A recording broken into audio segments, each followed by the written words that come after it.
Vamos dar uma olhada aqui, ó.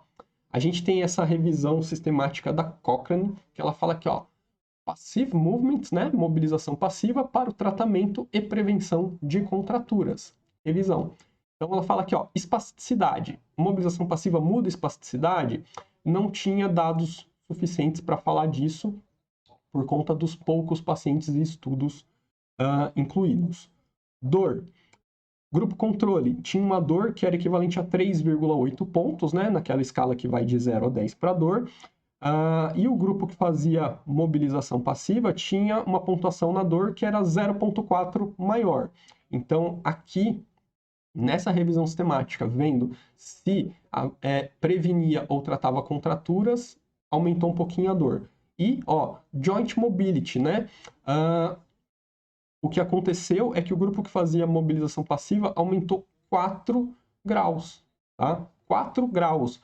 E isso eram meses de mobilização passiva. A gente está falando aqui de pacientes neurológicos incluídos em estudos e que faziam meses, semanas de mobilização passiva. Então, o que o autor fala é, será que vale a pena gastar todo esse tempo com a mobilização passiva para ganhar 4 graus na articulação? Então, ó, conclusão do autor. Não está claro se a mobilização passiva é efetiva para o tratamento e prevenção de contraturas, tá? Então, ó, guarda aí. Primeira revisão sistemática da Cochrane falando a respeito do tratamento e prevenção das contraturas com a mobilização passiva. Vamos para a segunda, tem outra, olha que show, Cochrane é foda. Ó, stretch, né, alongamento, ou seja, é mobilização passiva até o limite das amplitudes para o tratamento e prevenção de contraturas, né? A última atualização aqui, ó, de 2017. 49 estudos, mais de 2.000 pacientes incluídos nessa revisão sistemática. Olha a conclusão do autor. Existe evidência de alta qualidade, veja, evidência de alta qualidade de que o alongamento não tem efeitos clínicos importantes na mobilidade da articulação. Vou repetir. Existe evidência de alta qualidade que o alongamento, mobilização passiva no limite da amplitude de movimento, não tem efeitos clínicos importantes na mobilidade da articulação.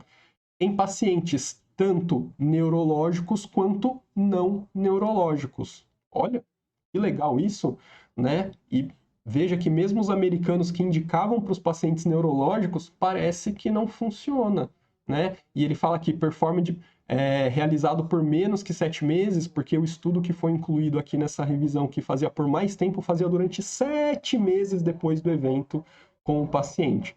Então veja que mesmo realizando a longo prazo não funciona. Vocês acham que fazendo aqueles poucos dias que o paciente ficou sedado ali na nossa UTI vai ajudar o seu paciente? Se estudos que realizaram por 7 meses não conseguiram mostrar os efeitos na prevenção das contraturas, né? Olha que legal isso. E aí agora, deixa eu só colocar uma segunda colocação aqui do autor, tá? Aí ele coloca aqui, ó, implicação para a prática. Os resultados dessa revisão sistemática são robustos o suficientes para indicar que o alongamento, como tipicamente feito pelos fisioterapeutas, não produz efeitos clínicos importantes na gravidade das contraturas em pessoas com alterações neurológicas ou não. Tá? Então, vamos pensar. Em pacientes... por que pacientes têm contraturas e deformidades? Por que esses pacientes tem esse tipo de complicação? Geralmente, contraturas e deformidades estão associadas ao aumento do tônus muscular. Então, você tem um tônus de um músculo aumentado e isso desloca a sua articulação, né? Veja, por exemplo, você tem um aumento de tônus na panturrilha. Isso desloca a sua articulação, ela puxa o pé para baixo. Então, você tem esse aumento de tônus puxando o pé para baixo. E o tempo que o pé passa nessa posição, fora da posição que seria considerada a posição normal, leva ele a se fixar nessa posição, ter contratura e deformidade. E quando a gente tenta voltar esse pé para a posição habitual, ele não volta por conta desse aumento do tônus. Então, o que faz a contratura e deformidade aparecer não é a falta de movimentação, e sim o aumento do tônus.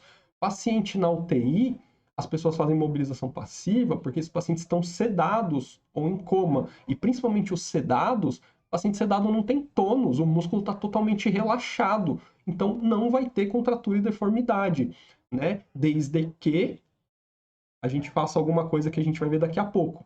Mas não vai ter contratura e deformidade nesse cara porque não tem tônus muscular enquanto ele está sedado. Então não tem músculo puxando esse pé, deformando a posição normal daquela articulação. Tá?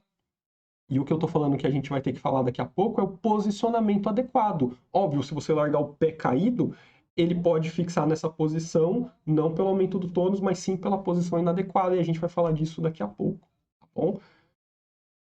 Então a gente estamos construindo aí, né, as várias coisas, né? Então a gente falou de ganho de massa, ganho de força, o quanto isso só é possível com muitas horas e a gente não consegue reproduzir. A gente falou que não funciona para prevenir evento tromboembólico, não funciona para prevenir contraturas e deformidades. Vou dar uma passadinha aqui de olho no chat para ver o que vocês estão falando aqui, né? Depois do Edu. A Laís falou, Ivens, o estímulo proprioceptivo à mobilização passiva não influencia diminuir edema?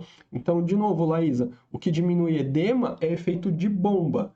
Se a mobilização é passiva, não tem efeito de bomba. É melhor, como eu disse, você apertar o próprio ventre muscular. Isso aumenta muito mais o efeito de bomba que você fazer o movimento da articulação.